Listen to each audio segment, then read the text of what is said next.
मैंने जोर से धक्का देकर अनामिका को बिस्तर पर लिटाया था, वो जो सादगी से दुल्हन बनके गजब ढा रही थी। मेरी इस हरकत पर तिलमिला गई, कहने लगी, ये क्या तमाशा है? पहले आपने बहुत कुछ बर्बाद कर दिया है, अब मैं आपके साथ इस कमरे में नहीं रह सकती। मुझे हाथ लगाने की गलती भी ना करना। वो उठकर खड़ी हुई तो मैंने उसे बाजू से कस के पकड़ लिया। वो किसी परिंदे की तरह मेरी सख्त गिरफ्त में फड़फड़ाने लगी। मैंने गुस्से से कहा, मत भूलो, कुछ देर पहले ही तुम्हारी मुझसे शादी हुई है और अब विदा होकर यहाँ मेरे कमरे में आई हो। अब तो तुम सुहागरात की तैयारी करो। मैं तुम्हारे हाथ भी लगाऊंगा और सारे हक भी वसूल करूंगा। मेरी बात सुनकर उसके माथे पर बल पड़ गए थे। गुस्से में कहने लगी, ये तुम्हारी गलत फहमी है कि मैं खुद को तुम्हारे हवाले कर दूंगी। जिस तरह से तुमने मुझसे शादी की है, मैं सारी जिंदगी भी तुम्हारी नहीं हो सकती। झटके से उसने अपना बाजू मुझसे छुड़ाया था और इससे पहले कि वो वॉशरूम की तरफ जाती, मैंने उसे तेजी से कमर से पकड़ा और उठाकर बिस्तर पर पटक दिया। उसकी आंखों में डर के साए लहराए थे। मैंने तेजी से उसके बाजू अपने हाथों में पकड़ लिया। तुम यही डिजर्व करती हो। अगर तुम चाहती हो कि मैं जोर जबरदस्ती से तुम्हें हासिल करूं, तो मुझे कोई ऐतराज नहीं है। जिस तरह तुमने ये जगह हासिल की है, इसी तरह मैं भी तुम पर अधिकार रखने का हक रखता हूँ। मैं उसे उसकी हैसियत का एहसास दिलाया था। उसकी आंखों में नमी उतरी। वो रोते हुए मुझसे कहने लगी, मुझे माफ कर दो, मुझसे गलती हो गई। मेरे आगे हाथ जोड़ते हुए कहने लगी, मुझसे भूल हो गई। मैंने बस नादानी में ये सब कुछ किया था। मुझे क्या पता था कि तुम अपनी जिद और खुदगर्जी में मुझे इस जगह पहुंचा दोगे। उसकी बात पर मैंने गुस्से से मुट्ठियां भींच ली। उसके करीब होते उसके चेहरे पर अपनी सांसों की गरमाइश छोड़ते मैंने धीरे से उसके कान में कहा कि तुम्हारे लिए ये नादानी या मजाक होगा, मगर मेरे लिए ये बात जिंदगी और मौत के बराबर थी। जो खेल तुमने खेला था, उसमें किसी न किसी को तो जीतना ही था। तो देख लो, जीत मेरे हिस्से में आ गई और हार तुम्हें मिल गई। लेकिन ये हार भी तुम्हारे लिए जीत होगी अगर तुम खुद को खुशी खुशी मेरे हवाले कर दो। मेरी बात पर मेरी नई नवीली दुल्हन ने इनकार में सर हिलाया तो मैंने तेजी से आगे बढ़ के उसके लबों को अपने लबों में जाकर लिया। मैं तेजी से उसके लबों का जाम पी रहा था। वो बिस्तर पर मचलने लगी। वो खुद को मुझे आज़ाद करवाने की कोशिश कर रही थी, लेकिन मैं खुद पर से नियंत्रण खो बैठा था। उससे दूर होना मेरे बस में नहीं था। वो अपनी पूरी जान लगाने के बावजूद भी मेरे आगे बेबस थी। वो एक दुबली पतली लड़की थी और मैं जवान मर्द। मेरे आगे उसकी एक ना चली। मैंने धीरे से उसके ब्लाउज पर हाथ डाला। उसकी डोरियों से खेलते मेरा हाथ उसकी कमर तक पहुंच गया था। मेरी उंगलियों ने कस के उसकी कमर को जकड़ा था। उसके लबों से सिसकी निकली थी। मेरी शिद्दत के आगे बेबस थी वो और मैं अपने जज्बात से बोझल। धीरे धीरे रात बीत रही थी। वो मेरे आगे बढ़ती चली जा रही थी।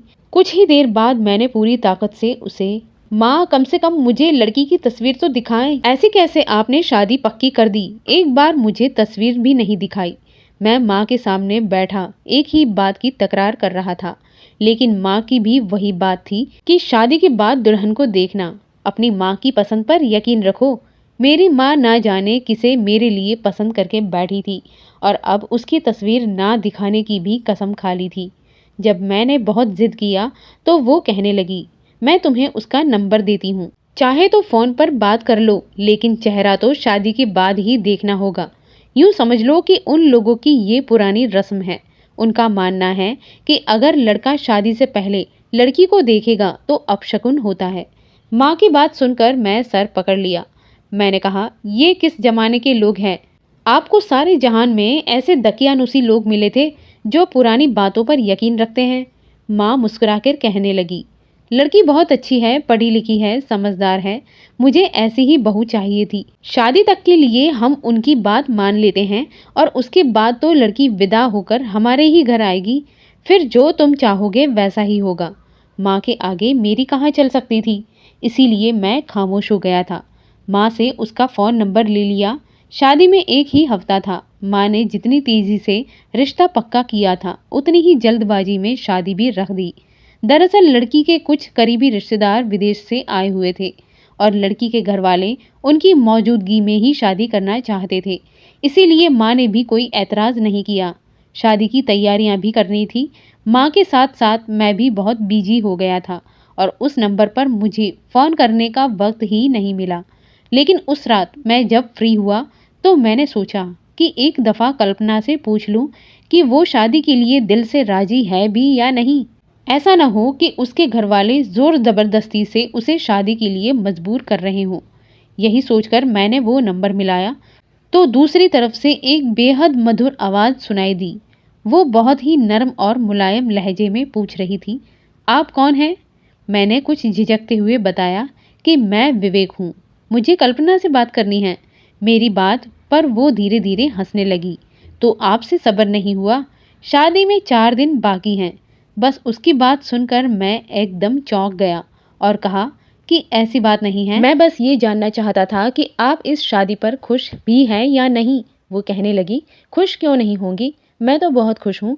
आप बहुत हैंडसम हैं, खूबसूरत हैं। आपसे शादी करना तो मेरे लिए गर्व और सम्मान की बात होगी। और फिर उसकी बात सुनकर मुझे तसल्ली हो गई। बातों का सिलसिला आगे बढ़ा और मैं उसकी खूबसूरत बातों के शहर में खोता चला गया। हमारे बीच प्यार मोहब्बत की बात तो नहीं हुई, लेकिन शादी को लेकर जो उसकी सोच थी वो बहुत ही खूबसूरत थी। और मुझे एक ही रात में इस बात की तसल्ली हो गई कि माँ ने मेरे लिए वैसी ही लड़की पसंद की है जैसी लड़की मैं आइडियल रखता हूँ। हम शादी की तैयारियां करने लगे। दोबारा मेरी फ़ोन पर बात तो ना हुई, पर कभी कभार मैं मैसेज करता तो वो जवाब जरूर देती। और फिर शादी से एक दिन पहले मैंने उसे बताया कि मैं वेडिंग नाइट का गिफ्ट लेने जा रहा हूँ।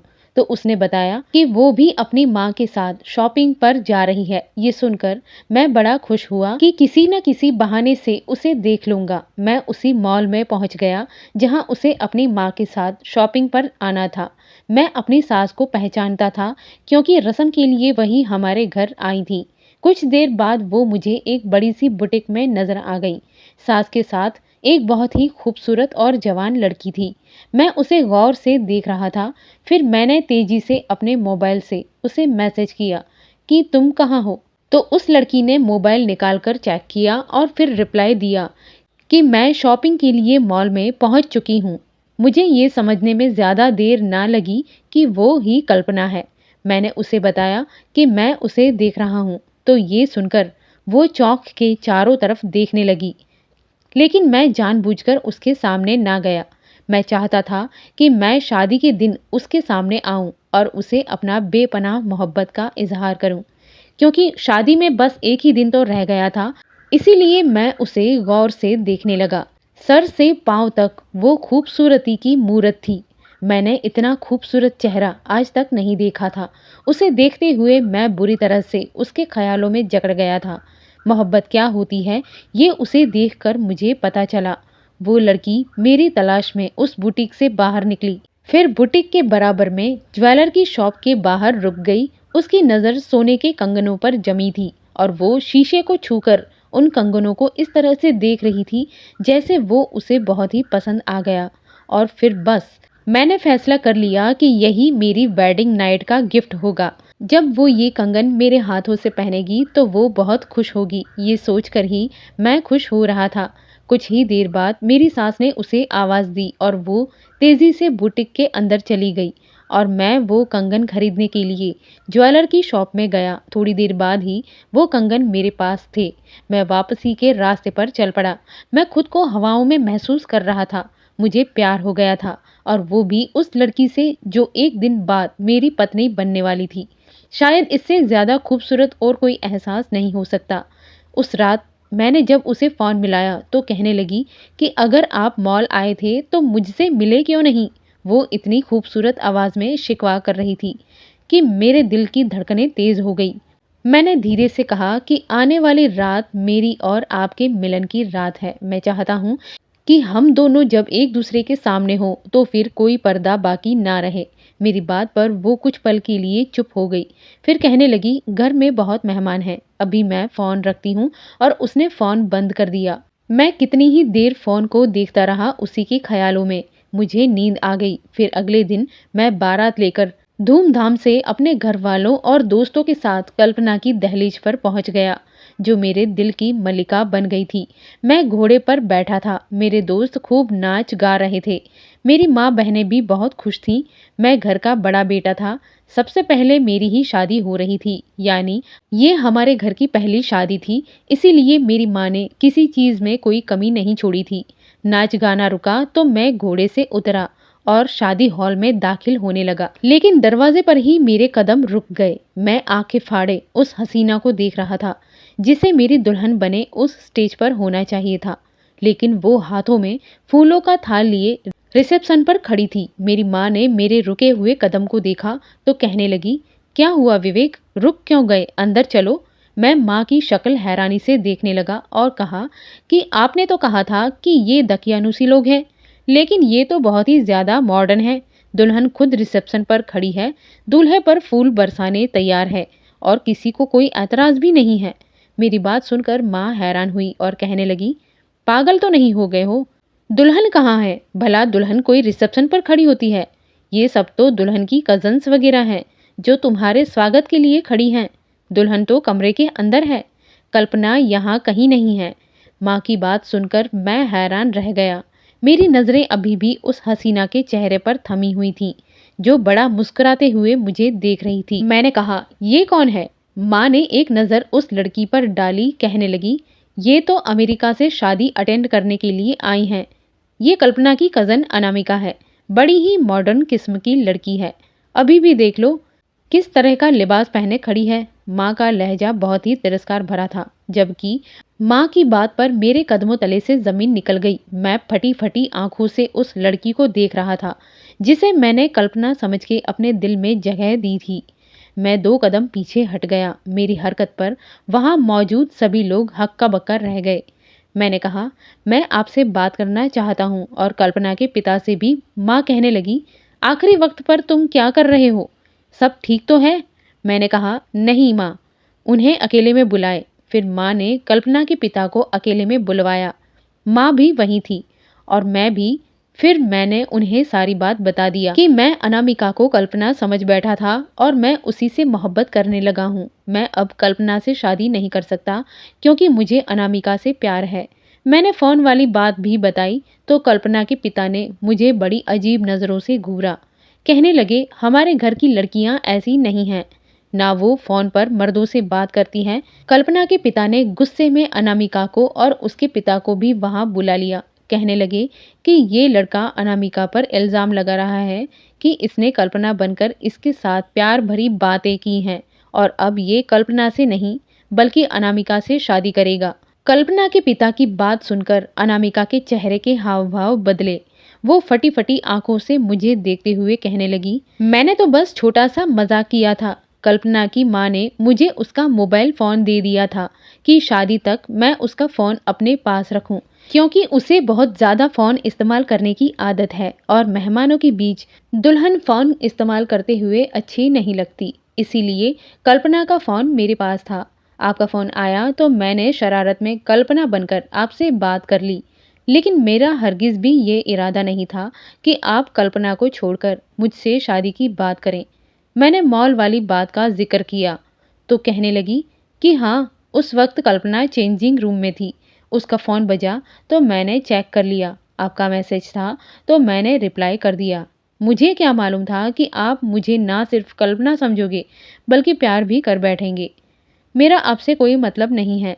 ये कहकर वो 2 कदम पीछे हटी और मैं बस हैरत से उसे देखता रह गया। उसके लिए ये कितनी छोटी सी बात थी, एक मजाक, एक शरारत, जबकि मेरे दिल की दुनिया लुट गई थी। अनामिका की इस बात पर उसके पिता ने एक जोरदार तमाचा उसके मुंह पर मारा। वो गुस्से में कहने लगे, तुमने बहन के ही होने वाले पति से किस तरह की बातें की है कि वो तुमसे शादी करने की बात कर रहा है। तुमने तो मेरी नाक कटवा दी। जबकि कल्पना के पिता भी गुस्से से लाल हो रहे थे। मैंने अपनी माँ से साफ साफ कह दिया कि या तो मेरी शादी अनामिका से होगी या फिर बारात ऐसे ही वापस लौट जाएगी। मैं कल्पना से किसी कीमत पर शादी नहीं करूँगा। मेरी बात सुनकर कल्पना के पिता मेरे आगे हाथ जोड़ने लगे। बेटे, सारे रिश्तेदार यहाँ पर मौजूद हैं, खूब बदनामी होगी, हमारे साथ ये जुल्म ना करो। लेकिन मैं अपने दिल का क्या करता। मैं कैसे कल्पना को अपनाता जबकि मेरे दिल में अब उसके लिए कोई जज्बात नहीं थे। जब मैंने अपनी बात से पीछे ना हटने की ठानी तो कल्पना के पिता ने अपनी इज्जत बचाने के लिए अनामिका के पिता से कहा, भैया आपकी बेटी जो गुल खिला चुकी है, अब इसे इसकी सज़ा मिलनी चाहिए। हम कल्पना की जगह घूंघट में चुपचाप से अनामिका को विदा कर देते हैं ताकि खानदान में इज्जत रह जाए, वरना आपकी बेटी ने तो हमें किसी को मुंह दिखाने के काबिल नहीं छोड़ा। साथ ही कल्पना की इज्जत पर भी आँच आई है। मेरी बेटी के नसीब में जो होगा वो होगा, लेकिन इस वक्त मैं बदनामी बर्दाश्त नहीं कर सकता। आप मेरे बड़े भाई हैं, मैं आपकी बहुत इज्जत करता हूँ, लेकिन अनामिका की गलती पर अब इसे सज़ा मिलनी चाहिए। इसे हमेशा से ऐसी गलतियाँ करने की आदत है। अनामिका के पिता अपने भाई की बात मान गए। उन्होंने कहा कि ठीक है, हम अनामिका की शादी करने के लिए तैयार हैं। ये सुनकर मेरा दिल खुशी से खिल उठा, जबकि अनामिका इनकार में सर हिला के रोने लगी। लेकिन इसके बाप ने कह दिया कि अगर तुमने शादी ना की तो मैं खुदकुशी कर लूँगा। तुम्हारी वजह से मैं अपने खानदान को बदनाम नहीं होने दूँगा। पहले ही कल्पना बेटी का घर बसने से पहले उजड़ गया है। अब तुम्हारी वजह से मैं कोई तमाशा बर्दाश्त नहीं कर सकता। कुछ ही देर बाद शादी के फेरे शुरू होने जा रहे थे और फेरे कल्पना के साथ नहीं बल्कि अनामिका के साथ होने वाले थे। मेरी माँ ने बताया था कि कल्पना बेहोश हो गई है और उसकी हालत बहुत खराब है। मेरी माँ को कल्पना के लिए बहुत अफसोस था, लेकिन इस सब में मेरा कोई कसूर नहीं था। इसीलिए मैंने अपना दिल सख्त कर लिया और शादी होते ही अनामिका का हाथ पकड़ के विदाई हो गई। सारे रास्ते वो खामोश रही। फिर घर आने के बाद बगैर किसी रस्म के वो सीधा कमरे में चली गई। सारे ही घर वाले खामोश थे। ऐसा लग रहा था जैसे शादी का नहीं बल्कि मौत का घर हो। हर किसी के चेहरे का रंग उतरा हुआ था। मेरी बहनों की खुशियां मिट्टी में मिल गई, क्योंकि जो कुछ हुआ था वो किसी भयानक ख्वाब की तरह था। लाख छुपाने पर भी मेहमानों को खबर हो ही गई थी कि अनामिका ने क्या हरकत की है, और मैंने शादी कल्पना से नहीं बल्कि अनामिका से की है। मेरी माँ मुझसे कह रही थी कि तुमने ठीक नहीं किया। कल्पना बेचारी बेकसूर थी, उसे किस बात की सजा दी। बारात दहलीज से लौट जाए तो लड़की जिंदगी भर इस सदमे से नहीं निकल पाती। लेकिन मैंने साफ कह दिया कि मेरी गलती नहीं है, अनामिका की गलती है, इसीलिए मैंने कुछ गलत नहीं किया। मेरी बात पर सब चुपचाप अपने कमरे में चले गए। जब मैं अपने कमरे में पहुंचा तो मैंने अनामिका को बिस्तर पर सन्न रहकर बैठे हुए पाया। वो पूरी तरह गुमसुम बैठी थी। जैसे ही मैंने करीब जाकर उसे छुआ तो वो करंट खाकर खड़ी हो गई। मुझे बुरा भला कहने लगी, मैंने मजाक किया था, आपने तो मेरी जिंदगी बर्बाद कर दी। कल्पना मुझे बद्दुआ दे रही थी। मैं अपने बाप की नज़रों में गिर गई। सब मेहमान मुझे नफरत से देख रहे थे। आपकी वजह से सब कुछ बर्बाद हो गया। मैंने अनामिका को कस के बाजू से पकड़ा और कहा कि मेरी वजह से नहीं, सब कुछ तुम्हारी वजह से बर्बाद हुआ है। तुमने कल्पना की जगह ली थी। तुम्हें बहुत शौक था ना कल्पना की जगह मुझसे बात करने का, तो फिर अब उसकी जगह दुल्हन बनके सुहागरात मनाने में क्या ऐतराज़ है। मैं सीधा अनामिका को धक्का देकर बिस्तर पर गिराया था। मेरी इस हरकत पर वो तिलमिला गई। वो मुझे मेरे हक से दूर रखना चाहती थी, लेकिन मैं जज्बात की शिद्दत में डूबा हुआ था। मैंने पिछले 2 दिन से इस वक्त का बहुत बेसब्री से इंतज़ार किया था, इसीलिए बिना किसी इंतज़ार के मैं उसकी नज़दीकियों में पिघलने लगा। वो बुरी तरह से फड़फड़ा रही थी। उसने थक के अपनी आंखें बंद कर ली थी। वो हालत से हार गई थी और मैं जीत कर भी हार गया था। अगली सुबह मेरे लिए बहुत खुशनुमा थी, लेकिन वो बिल्कुल खामोश थी, जैसे जिंदा लाश हो। उसे किसी बात का होश नहीं था। ना खाना खाती थी, ना पानी पीती थी, बस खामोशी से एक तरफ बैठी रहती थी। मैं प्यार जताता तो चुपचाप से ही खुद को मेरे हवाले कर देती। उसने कभी मेरे जज्बातों की सराहना नहीं की थी, बल्कि एक जिंदा लाश की तरह अपना वजूद सिर्फ मेरे सहारे छोड़ दिया था। उसके पिता दोबारा से परदेश चले गए थे। उसका यहाँ अब मेरे सिवा कोई नहीं था। मैं प्यार से उसे वापस जिंदगी की तरफ लाना चाहता था। जिस अनामिका से मैंने मोहब्बत की थी वो कहीं खो सी गई थी। मैंने बार बार उसे एहसास दिलाता कि वो मेरी पत्नी है, मैं उससे मोहब्बत करता हूँ, लेकिन वो बस फटी फटी निगाहों से मुझे देखती और एक ही शिकवा करती कि मेरी ज़रा सी शरारत का तुमने बहुत बुरी तरह से बदला लिया है। मैं हर तरह से उसे नॉर्मल रखने की कोशिश कर चुका था, लेकिन वो नॉर्मल ही नहीं हो रही थी। ऐसे ही शादी को 3 महीने गुज़र गए। मैं पूरी तरह थक चुका था। मैं अनामिका को पाने के बावजूद भी हासिल नहीं कर पाया था, क्योंकि ये तो वो लड़की थी ही नहीं जिसकी बातों से मुझे इश्क हुआ था। ये अनामिका तो बात ही नहीं करती थी। 3 महीने गुजरे तो मुझे एहसास हुआ कि वाकई मैंने उसके साथ बहुत ज्यादती कर दी। इसीलिए मैंने उसे उसके हाल पर छोड़ दिया। अपना कमरा अलग कर लिया, अपने आप को उससे दूर रखने की कोशिश करने लगा। मेरे इस बर्ताव के बाद वो कुछ कुछ बोलने लगी। मेरी बहनों से बात कर लिया करती थी, मेरी माँ के पास बैठ जाया करती थी। फिर कुछ दिनों बाद मुझे पता चला कि वो उम्मीद से है। ये खबर मेरे लिए बहुत ही अच्छी थी, लेकिन अनामिका इस खबर पर फिर से खामोश हो गई। मैं उसके पास बैठा प्यार से उसका हाथ थाम के कहने लगा कि ये औलाद हमारे रिश्ते को मजबूत बनाएगी। ये खबर बहुत खुशी वाली है। फिर तुम क्यों रो रही हो? उसने अजीब सी नज़रों से मुझे देखा। कहने लगी, मुझे डर लगता है अगर मेरी बेटी हुई और उसका नसीब मेरे जैसा हुआ तो क्या होगा। पैदा होते ही मैंने माँ को खो दिया। परदेश में सारी जिंदगी मैं अकेली रही। बाप के होते हुए भी बाप की मोहब्बत ना मिली। और फिर मेरे बाप ने मेरी शादी इस तरह से कर दी जैसे मेरा अस्तित्व बिल्कुल बेमानी हो। खानदान की इज्जत बचाने के लिए मेरे बाप ने मेरी ही खुशियों को कुर्बान कर दिया। अगर आपने मेरी बेटी के साथ यही सब कुछ किया तो क्या होगा। वो बहुत डरी हुई लग रही थी। मैं धीरे से उसे सीने से लगा लिया और वादा किया कि मैं उसे और उसकी बेटी को हमेशा दिलो जान से चाहूँगा, कभी उसकी इज्जत पर आँच नहीं आने दूंगा। मैंने एक दफ़ा फिर से अपने प्यार का इजहार किया और इस बार वो मेरे सीने से लग के फूट फूट के रोने लगी। माँ बनने की खबर ने उसे बहुत कमज़ोर कर दिया था। वो आंसू जो कई दिनों से उसकी आंखों में कैद थे, वो बरसात की तरह बह गए। उसका दिल हल्का हो गया। मैं उसके कदमों में बैठ गया, उससे माफ़ी मांगी और उसने मुझे माफ़ कर दिया। मैंने उससे वादा किया था कि मैं उसे ज़िंदगी की हर खुशी दूंगा। मैंने उसके साथ नए सिरे से अपनी ज़िंदगी शुरू की थी। वो भी सब कुछ भुलाकर मेरे साथ कदम से कदम मिलाने लगी। वो अनामिका धीरे धीरे मुझे वापस मिल गई जिससे मुझे प्यार था। मैंने कल्पना से जाकर माफ़ी मांगी थी, क्योंकि मैं उसका गुनहगार था। शरारत अगर अनामिका ने की थी तो गलतियां मुझसे भी हुई थी। कल्पना की कोई गलती नहीं थी, लेकिन मैंने उसके भविष्य को मुश्किलों से भर दिया था। मुझे जब इस बात का एहसास हुआ कि मैं खुद बाप बनने वाला हूँ तो मैंने कल्पना के आगे माफ़ी के लिए हाथ जोड़ दिया। उसने भी अपनी दरियादिली से मुझे माफ़ कर दिया था। आज मैं और अनामिका एक अच्छी शादीशुदा ज़िंदगी गुजार रहे हैं। लेकिन मैं सबसे यही कहना चाहूँगा कि कभी कभी कोई शरारत बहुत बड़ी सज़ा भी बन सकती है। इसीलिए अपनी ज़िंदगी में कभी कोई ऐसी शरारत ना करें जिसे पछतावा सारी ज़िंदगी हो। दोस्तों, उम्मीद करती हूँ मेरी ये कहानी आपको पसंद आई होगी। अगर कहानी अच्छी लगी हो तो इसे लाइक करें। चैनल पर नए हैं तो सब्सक्राइब करना ना भूलें। धन्यवाद।